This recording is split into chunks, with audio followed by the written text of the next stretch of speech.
is relieved of its confusion. There are documented cases of this, hundreds of them, by several clinical psychologists. So it's not just an oddball theory, it's actually really happening. Okay, we've been talking an awful lot here about our spiritual side and our material side, and we've been talking and figuring out about how we go through life cycles, we go through 7 steps of development of human life. So, and all of this is following the logic of the creation. All of these things that we go through, these cycles of life that we go through, are all embedded in us. The instructions, so to speak, and the matrix that controls all of this life cycling and evolution is already built into the creation itself, because we are a bit part of the creation, and we are just going through the cycles the way it was meant to be.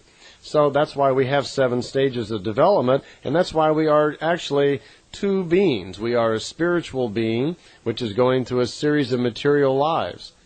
Those material lives, those personalities, that's you and I on the material side.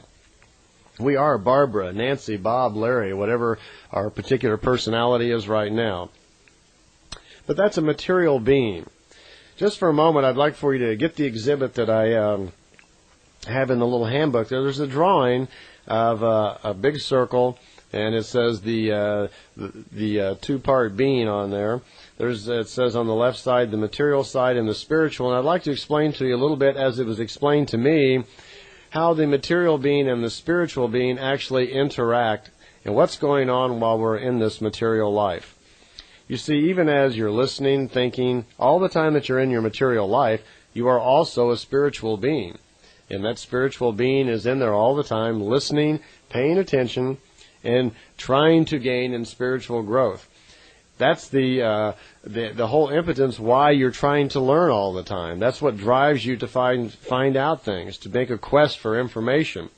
The spirit needs food, and the food it needs, the way it eats, is experience, it's truth. It needs wisdom from your experiences. So you're always encouraged by your spirit to go try things, look into things, and search for answers. And that's where that comes from. Well, on my little drawing here that you're looking at, you see on the left side it says material side, and over on the right side it says spiritual side. Now what I've done here is I've just made a little drawing to show you the relationships between the material and the spiritual. It's just a little diagram to explain a few things. You'll notice on the left side it says that there's a conscious part on the material side. Now we know that. That's what we're using right now as we sit there and listen to this tape. We have a conscious side, a conscious mind that we use all the time when we're awake. We also have a subconscious. Some people call it unconscious. Some people are unconscious. But we have a subconscious self. The subconscious has its little machinery that it does. It's kind of like the engine of our self. It's where we do all of our, our thought processing, our number crunching, and so forth. And then there's a thing that's called the psyche. The psyche over there is kind of your storehouse. That's where you keep all of your material memories, ideas, and conclusions, and so forth. It's kind of like the hard drive on your computer. Okay. Then there's a little thing there that says we form. We'll come back to that in a second. And in the middle it says filter. Well, there's a filter between your material side and your spiritual side. See, even though your spirit is awake all the time, it's listening to everything that your material side is doing. A lot of things it just isn't interested in. We have a lot of thoughts, feelings, and ideas that ramble around in our head that our spirit has no interest in. It doesn't want those. It's looking for the wisdom from our experiences which are correct according to creation. It's trying to add to itself through growth, through your experience, through your material, personal experiences. So there's a filter in between. I call it a filter, but it's just kind of a little something in there that it's kind of like a microphone, I guess. It's listening to your material self, and it receives information, and it decides whether or not it's correct and whether or not it's interesting to accept it. Over on your spiritual side, there's also a spiritual conscious mind. It's like a receiver and sender unit. There's also a subconscious on the spiritual side. It also can think, do some number crunching and so forth. There's a little we form there, which I'll explain in a minute. And then there's something called the Gemut, G-E-M-U-T, Gemut. It's a word in German which means receiver and sender, or sensor.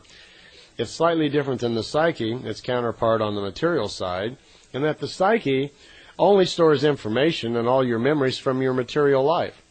Okay? But the gamut, on the other hand, is more of a sensing device, because it's connected to other forms of information, higher levels of thinking. This is where your spiritual power comes in. The ability to use the gamut as a sensing device to actually move out and get information from different sources. And there's a language concerned with that, which I'll talk about in a minute. Well, these are the basic parts of the material side and of the spiritual side. So let's talk about those just a little bit. Let me explain a little bit about what each one does and excuse me, what happens as you're going through your day-to-day thinking. Okay, over on the material side, you notice up on the top there, it has the 5 senses there. That we've got sight and touch and smell and hearing and so forth, your senses there. And you know what these are. This is how we gather information. Now here's what happens. Your material self, as we've mentioned before, the reason for your material life is to gather information. Once you gather that information, then you proceed to think about it, you form logic, and you do a little number crunching, whatever, you make conclusions, and you store that information, and once that information becomes part of yourself, it becomes the wisdom from those experiences, and that's added to your spiritual growth. Here's how it works. Let's say you're having an experience, and let's make up some sort of experience here. Let's say something common in life, maybe a career move, you got a new job.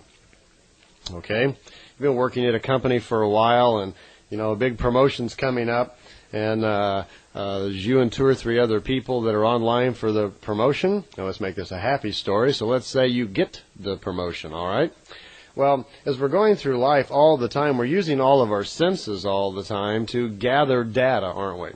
You know, right now you're using your ears to listen to what I'm saying, and you use your eyes to read information, and we have touch. We touch things to see what it's about. We smell it. We taste it.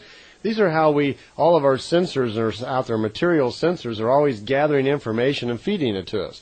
Well, as soon as that information comes in from our sensors, as soon as we see something, our conscious mind regulates all of these sensors. As it receives that information, it very, very quickly runs right down to see if we have any information on that.